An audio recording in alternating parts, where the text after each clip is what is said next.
I'm Bianca Harper, 45 years old, a crisis management consultant living in Savannah, Georgia, and I thought I knew what a crisis looked like, until my husband of 18 years turned our anniversary dinner into the worst moment of my life.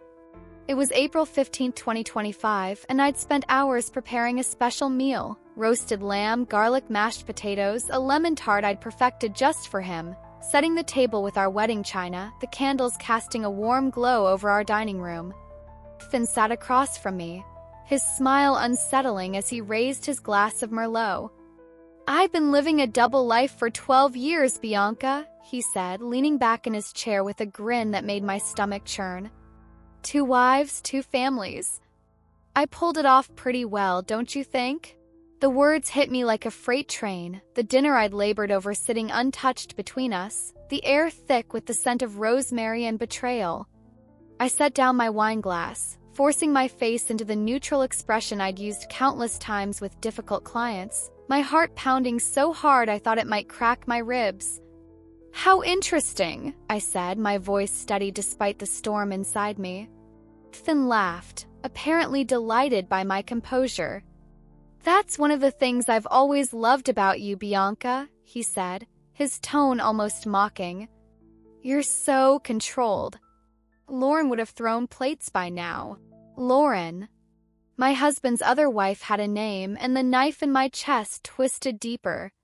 For 18 years, I'd built a life with Ethan, believing in a marriage grounded in mutual respect, quiet companionship, the dream of growing old together in this craftsman-style home I'd poured my heart into.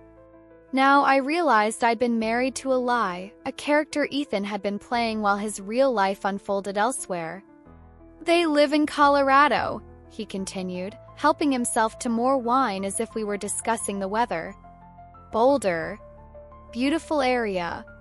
Lauren's a yoga instructor. The kids are 10 and 8. Children." He had children with this woman, after years of telling me he didn't want kids, that our careers were too demanding, that he wasn't father material. I remembered the countless nights I'd cried myself to sleep, longing for a family, accepting his reasoning because I loved him, because I trusted him. "I usually tell her I'm on business trips when I'm here," he explained, his voice casual, clinical.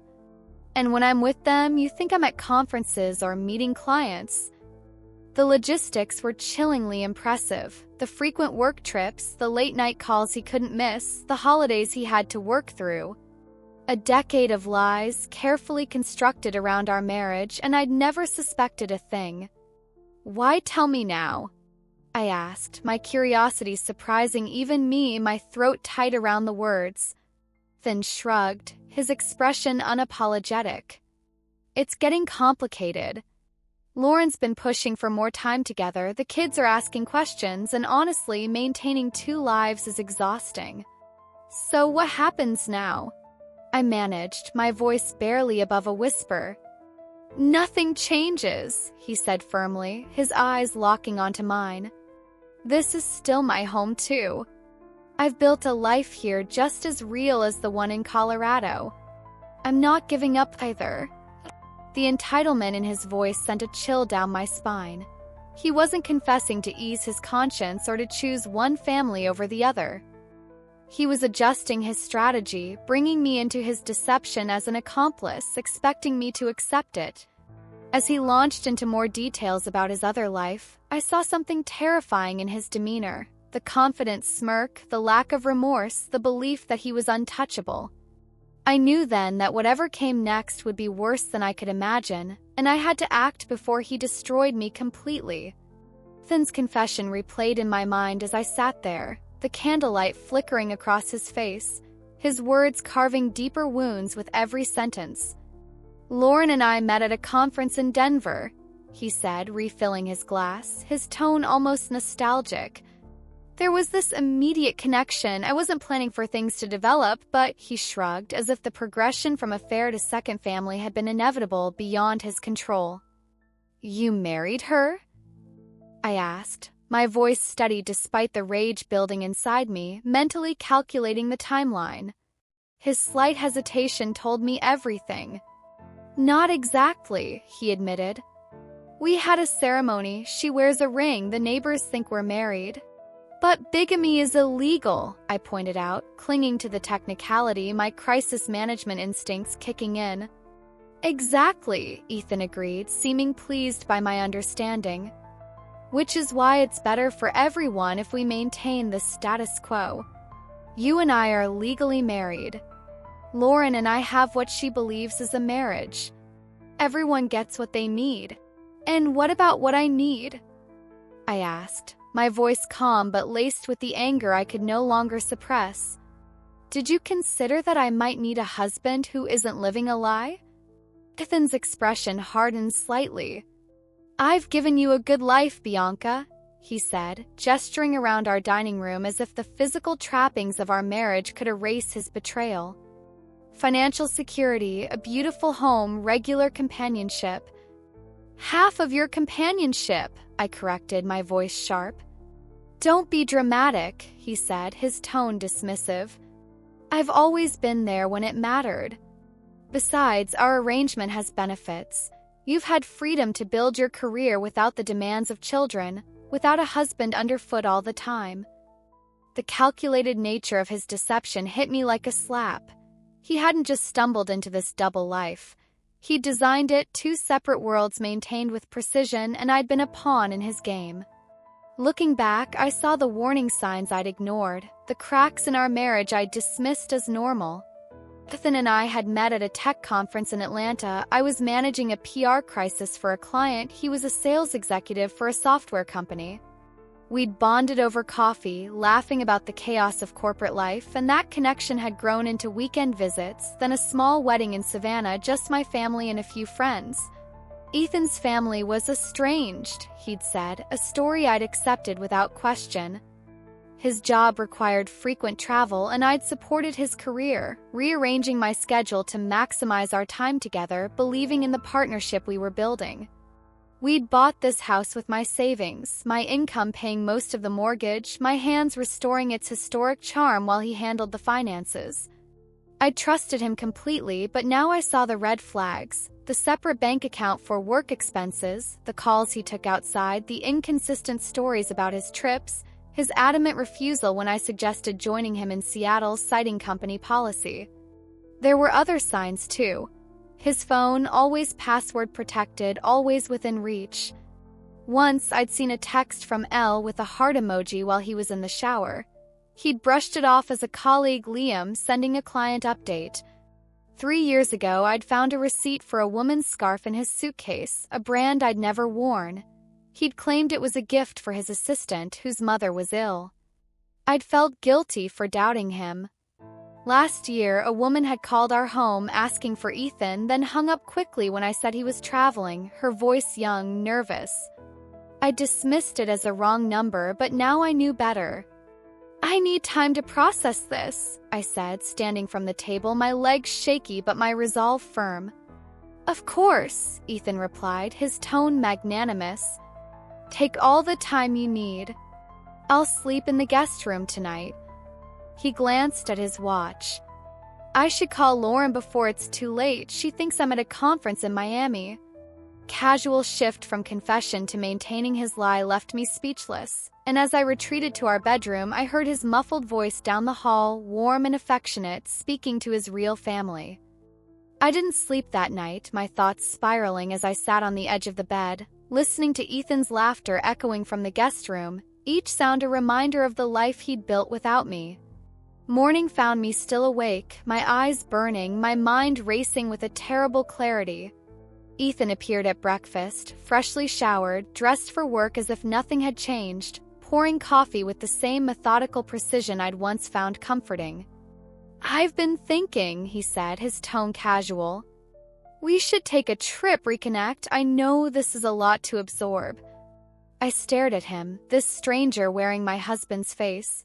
His words a mockery of the marriage I'd believed in. You're still planning to maintain both relationships? I asked, my voice hollow.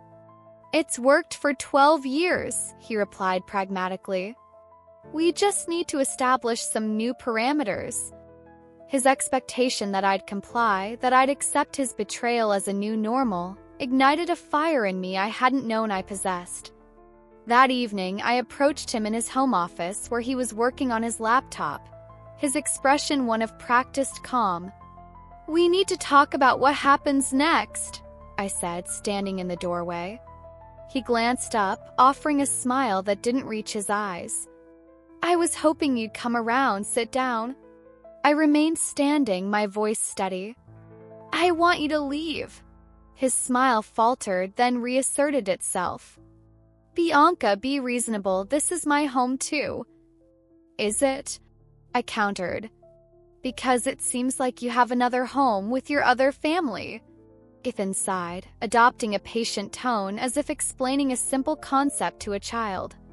"I've invested just as much in this house as you have." An outright lie. My savings had bought the property, my income had paid most of the mortgage, my hands had restored its charm.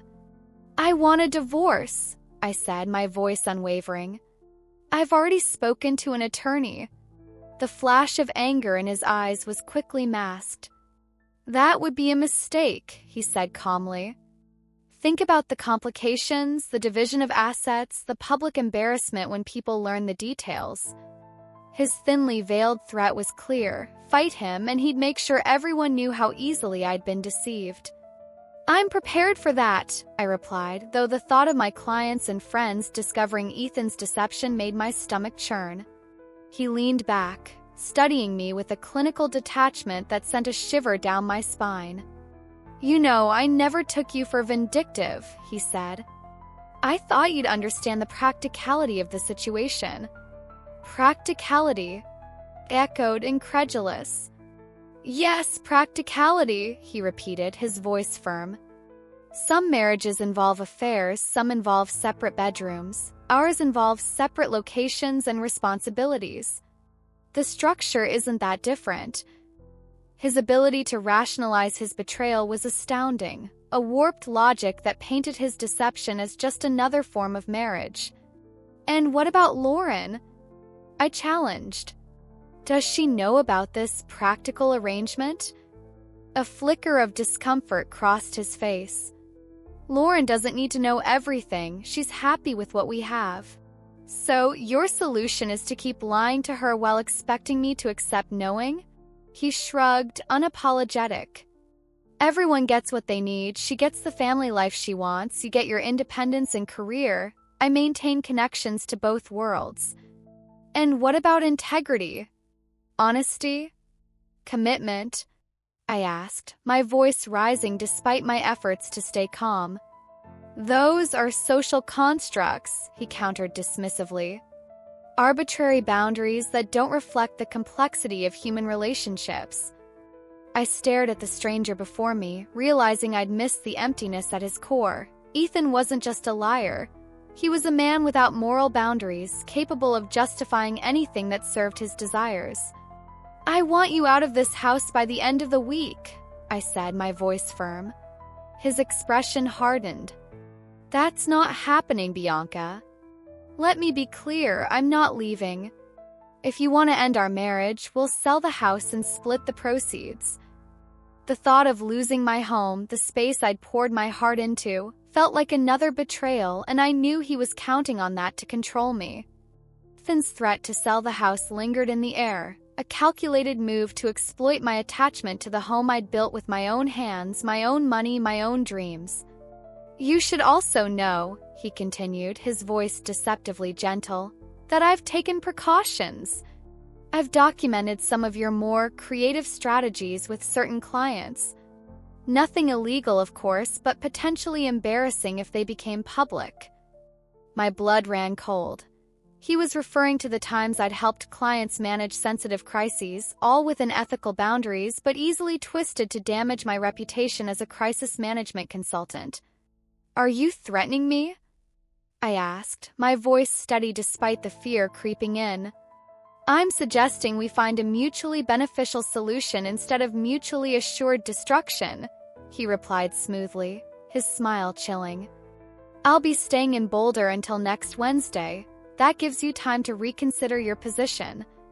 He turned back to his laptop, dismissing me from what had once been our shared space, leaving me to grapple with the implications of his words.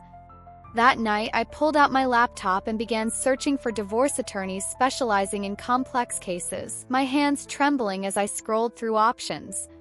An email notification popped up. Ethan had booked a flight to Boulder for the following morning, giving me 6 days to figure out my next move. After he left, I met with Margaret Klein, a divorce attorney known for handling high-stakes cases with discretion, her office a quiet haven of polished wood and soft lighting. "Bigamy is both a civil and criminal matter," Margaret explained after I shared Ethan's confession, her expression grim. "Even if he's not legally married to this Lauren, he's committed fraud against both of you. He's threatening to damage my professional reputation if I pursue divorce," I added, my voice tight. Margaret's eyes narrowed. "Blackmail on top of everything else, your husband has been busy. What are your options?" "Document everything," she advised. "We need evidence of the double life, the threats, any financial impropriety. Given what you've told me about the house purchase and mortgage payments, we should forensically examine your finances."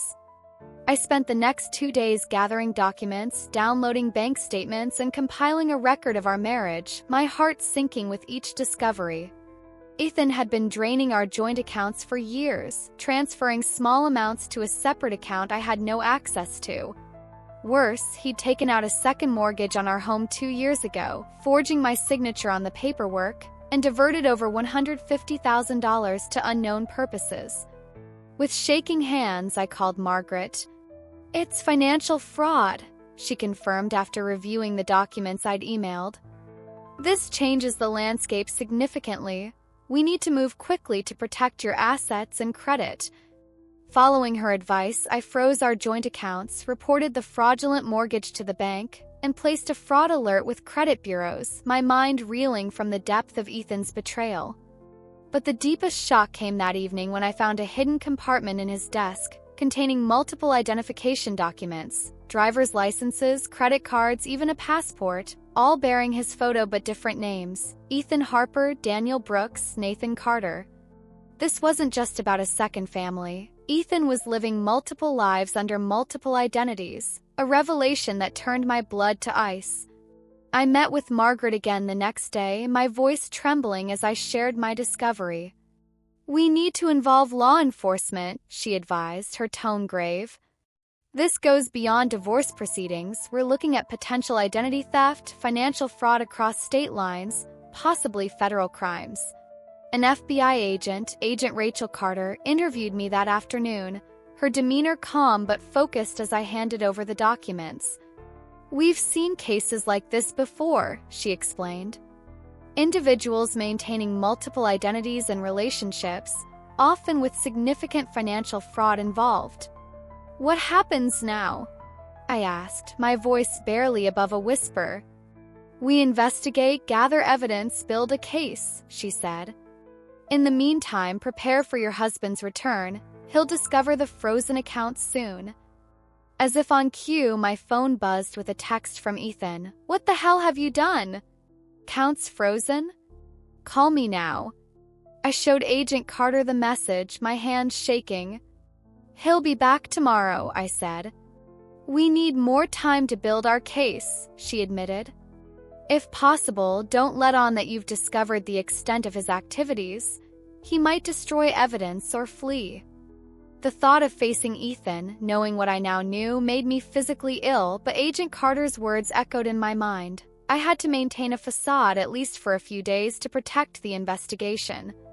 "I'll try," I promised, though the uncertainty gnawed at me, the weight of my own deception a bitter irony after Ethan's years of lies.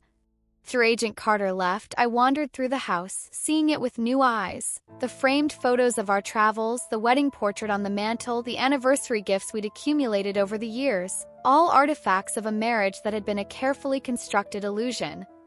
In our bedroom, I opened Ethan's closet, running my fingers over his neatly arranged shirts, realizing his meticulousness wasn't just a quirk, it was a necessity for someone juggling multiple lives.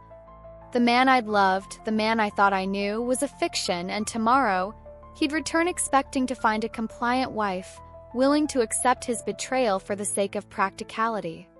Ethan returned the next evening. his expression thunderous as he slammed the front door, his eyes blazing with anger. I was prepared, seated calmly in the living room with a glass of Chardonnay, my face a mask of neutrality honed by years in crisis management. "What the hell is going on with our accounts?" he demanded, his voice a low growl. "There seems to be a problem with the bank," I replied, the rehearsed lie feeling foreign on my tongue. "Some kind of security freeze. I've been trying to sort it out." His eyes narrowed, searching my face for signs of deception, but I held his gaze, my expression unreadable. "And you didn't think to call me?" he snapped.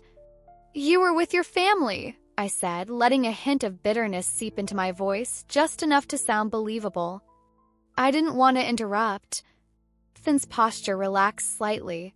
He believed I was being petty, retaliating in a small way for his betrayal, not that I was working with the FBI to bring him down. "This is exactly the kind of childish reaction I was hoping to avoid," he sighed, pouring himself a drink, his tone dripping with condescension. "We need to approach this situation like adults." "You're right," I conceded, swallowing my disgust, my mind racing with the plan Agent Carter had outlined. "I've had time to think while you were gone. Perhaps we should discuss parameters." His eyebrows rose in surprise, then satisfaction, a smug smile spreading across his face. "I knew you'd be reasonable, Bianca. You always have been." For the next hour, I listened as he outlined his vision for our future, how he'd divide his time between Savannah and Boulder, how we'd maintain separate finances, how I'd need to accept the realities of our relationship. "The most important thing is discretion," he emphasized, his voice firm. "Lauren can never know about you." "Of course not," I murmured, my stomach churning at the thought of Lauren, another victim of his lies, living in blissful ignorance. "And what about our financial situation?" I asked, playing my part. "The frozen accounts?" "I'll handle it," he assured me with a confidence that now made my skin crawl. "I have resources you don't know about." "I bet you do," I thought, thinking of the hidden documents I'd found, the alternate identities he'd been using to fund his double life. "There's just one thing I need from you," he continued, leaning forward, his eyes gleaming with calculation. "Access to your personal accounts, temporarily. My funds are tied up in investments, and I need operating capital until this bank situation resolves." The audacity took my breath away. After defrauding me for years, he was now asking for more money, expecting me to comply without question. "How much do you need?" I asked, pretending to consider it, my heart pounding. "40,000 should cover immediate expenses," he replied casually, as if requesting pocket change. "I'll need to move some investments around," I stalled, buying time. "Give me a few days." He nodded, satisfied he'd managed me once again, oblivious to the trap I was setting with the FBI's help. That night, Ethan slept in the guest room, his phone buzzing with messages from his other life, each sound a reminder of the web of lies I was now entangled in. I lay awake, listening, my mind racing with the plan Agent Carter had outlined. We'd use Ethan's request for money to build a case, tracking the funds to uncover his financial network, a trail that could lead to his arrest. The next morning, I called Agent Carter, my voice steady despite the exhaustion weighing me down. "He's asking for money, $40,000, I said. "This is good," she replied, her tone brisk. "We can use this. Are you willing to make the transfer under controlled conditions? We can track the money, see where it goes." "Yes," I agreed without hesitation, the thought of bringing Ethan down giving me a sense of purpose I hadn't felt since his confession. "What do I need to do?" For the next 3 days, I operated like an actor in a carefully choreographed dance, balancing my role as the compliant wife with the FBI's instructions. Under their supervision, I transferred the funds to an account they'd established, my hands trembling as I completed the transaction, knowing each move was a step closer to justice. Ethan accepted the money without question, immediately transferring portions to other accounts, unwittingly creating an evidence trail for investigators to follow, his arrogance blinding him to the trap he was walking into. Each evening, I maintained my act of reluctant acceptance, listening as he refined his vision for our bizarre arrangement, his words a constant reminder of the man he'd become, or perhaps the man he'd always been. Each morning, I reported his activities to Agent Carter, my voice steady as I relayed every detail, my determination growing with each passing day. Everything was proceeding according to plan until the fourth day, when I returned home to find Ethan in my home office, my laptop open before him, his expression cold as ice. "Interesting reading," he said, turning the screen toward me, displaying my email exchange with Margaret Klein, outlining our divorce strategy and the evidence we gathered. My stomach dropped. I'd been so careful to cover my tracks, but I'd forgotten about the automatic sync between my phone and laptop, a single oversight that had unraveled everything. "So this is how you respond to my honesty?" he asked, his voice dangerously quiet, a storm brewing behind his eyes. "By plotting behind my back?" "Ethan, I started, but he cut me off, standing and closing the laptop with a deliberate calm that sent a shiver down my spine. "Save it," he said, his tone lethal. "I've already taken precautions. Your so-called evidence has been deleted, and I've called in some favors to expedite selling this house." The room seemed to tilt, his words a gut punch I hadn't seen coming. "You can't sell this house without my signature," I said, my voice trembling despite my efforts to stay composed. His smile was chilling, a predator's grin that made my blood run cold. "Can't I?" he replied. "It seems we both have talents for forgery." As he moved toward the door, I realized I'd severely underestimated him. Ethan wasn't just a liar and a bigamist. He was someone capable of destroying my entire life without remorse, a man who thrived on control, on manipulation, on winning at any cost. "I'm leaving for a few days," he announced from the doorway, his voice deceptively calm. "When I return, I expect everything to be back to normal. No lawyers, no frozen accounts, no police, or things will get very unpleasant for you." The front door closed behind him with a quiet finality, leaving me alone with the knowledge that my careful plan had collapsed, and Ethan now knew I was coming for him, a dangerous game I wasn't sure I could win. I called Agent Carter immediately, my voice shaking as I relayed the disaster. "Ethan found my emails, he knows everything," I said, my heart pounding. "Where is he now?" she asked, her tone urgent. "He left, said he's going away for a few days," I replied, my hands trembling. "He threatened to forge my signature to sell the house." "This changes our timeline," Agent Carter said, her voice grim. "We need to move now before he destroys evidence or transfers more assets." Within an hour, federal agents were searching our house, documenting the hidden compartments in Ethan's desk, collecting his laptop and financial records, their presence a stark reminder of the gravity of the situation. Similar actions were taking place in Boulder, where agents had located the home Ethan shared with Lauren, their investigation expanding as they uncovered the full scope of his deception. Agent Carter showed me photographs of Ethan entering a bank's safe deposit box facility 45 minutes after leaving our house, his expression tense but determined. "We believe this is where he keeps his alternate identification documents," she said. "We're securing a warrant now."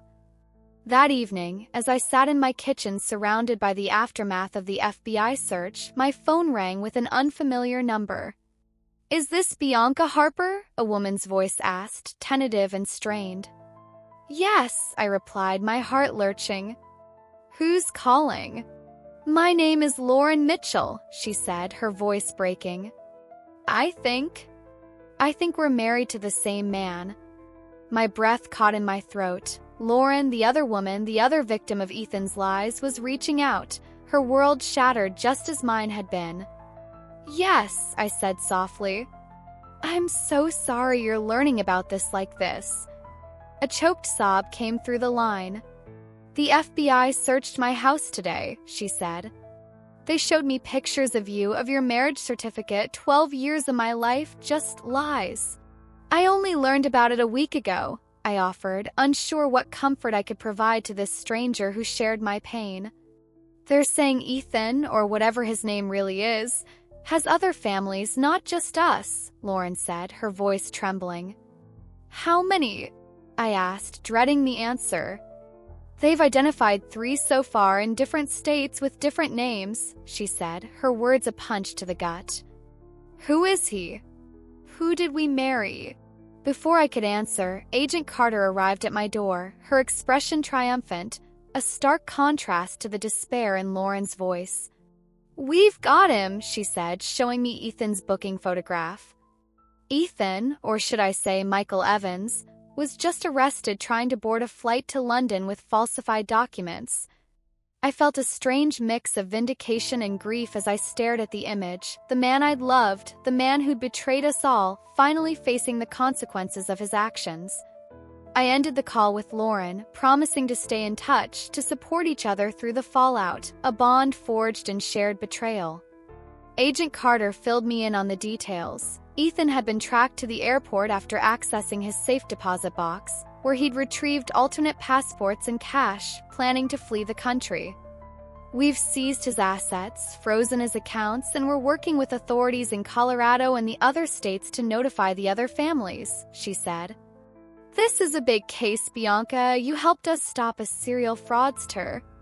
I nodded, the weight of her words settling over me, a small comfort amidst the wreckage of my life. That night, I sat in the living room, the wedding portrait on the mantel staring back at me, a reminder of the illusion I'd lived, the love I'd thought was real, now replaced by a resolve to rebuild, to reclaim the life Ethan had tried to steal. The days that followed Ethan's arrest were a blur of legal proceedings, media inquiries, and the slow unraveling of the life I'd thought I knew. The FBI's investigation revealed the full extent of his crimes. 4 families in different states, each under a different identity, each funded by a web of financial fraud that spanned over a decade. Ethan, or Michael Evans as his real name turned out to be, had used his sales job as a cover, siphoning money from each family to support the others, a house of cards that had finally collapsed under the weight of his own arrogance. The news broke nationally, headlines screaming serial bigamist arrested in multi-state fraud scheme. My name mercifully kept out of the public eye thanks to Agent Carter's discretion, but the whispers among my clients and friends were inevitable, a quiet humiliation I'd have to face in time. I met with Margaret Klein again, her office a familiar refuge as we discussed the next steps. With the criminal case against Ethan, your divorce will be straightforward, she said, her tone reassuring. The house is yours. The fraudulent mortgage has been voided and we've secured your assets. I nodded, relief washing over me at the thought of keeping my home, the one piece of my life Ethan hadn't managed to destroy. What about his threats to my reputation? I asked, the fear still lingering. He's in federal custody, facing charges of identity theft, financial fraud, and bigamy, Margaret replied. He has no leverage now. Your clients will understand once you explain the situation, and we can manage any fallout. Her confidence bolstered mine, a reminder of the skills I'd honed over years in crisis management, skills I was now using to rebuild my own life. Lauren and I stayed in touch, our conversations a lifeline as we navigated the shared trauma of Ethan's betrayal. She was a kind woman, her voice soft but resilient, her love for her children a mirror to the family I'd longed for, a dream Ethan had stolen from us both. The kids are struggling, she told me during one call, her voice heavy. They keep asking where Daddy is. I don't know how to tell them the truth. We'll figure it out together, I promised, the bond between us growing stronger with each conversation, a sisterhood forged in pain but rooted in strength.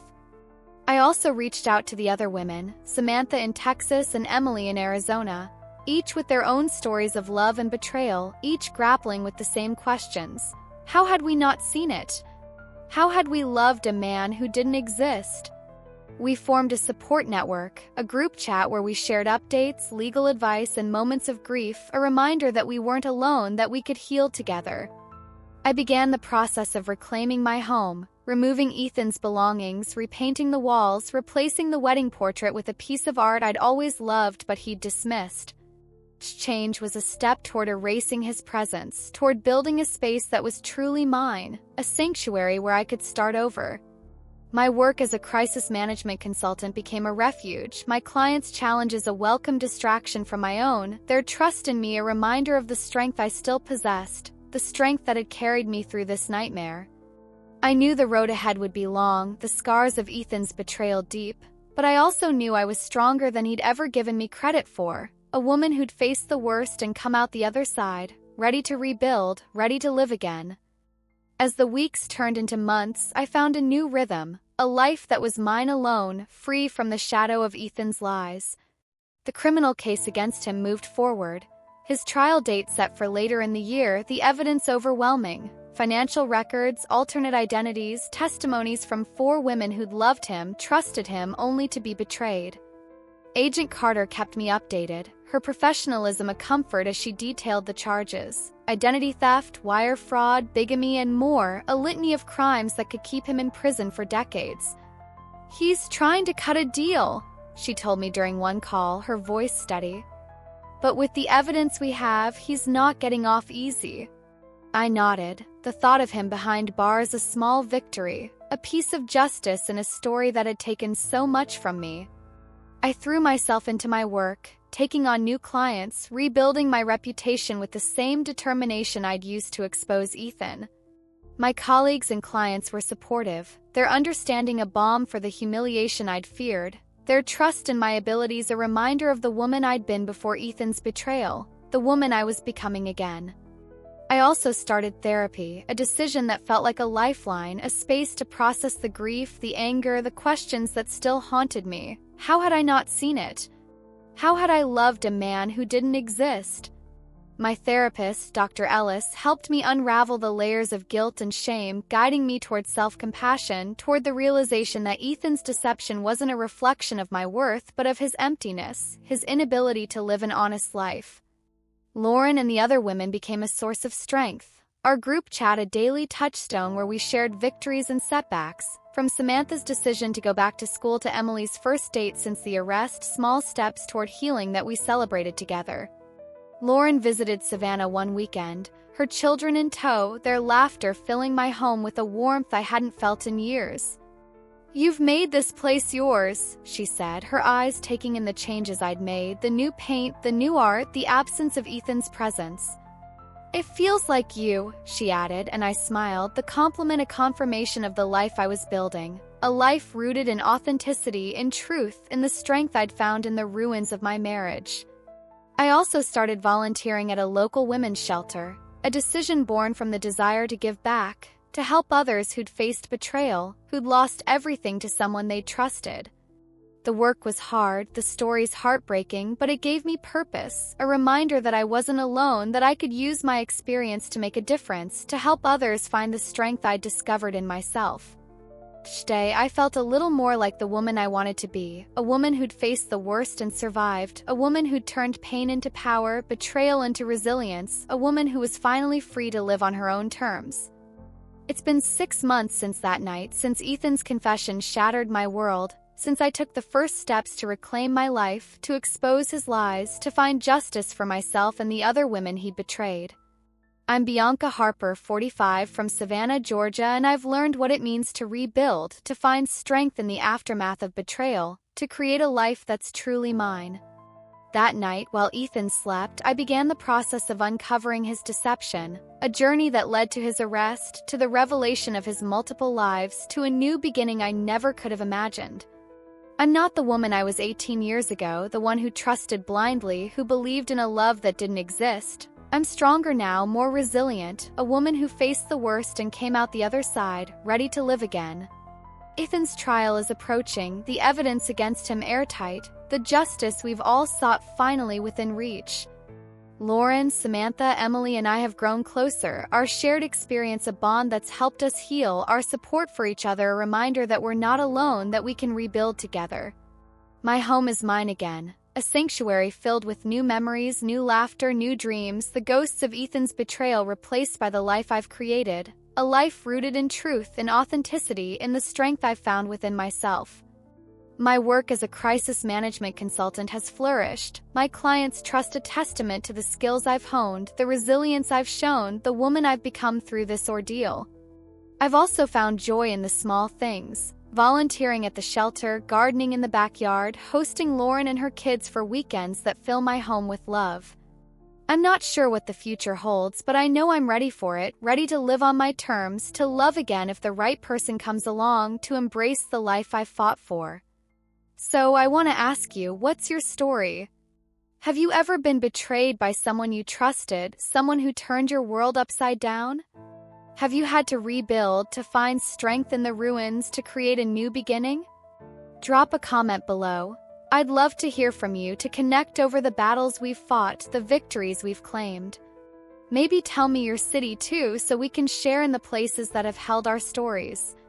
I'm Bianca, 45, from Savannah, and I've turned my husband's betrayal into a new beginning, my pain into power. That night, while he slept, I started a journey that made me, and I'm just getting started.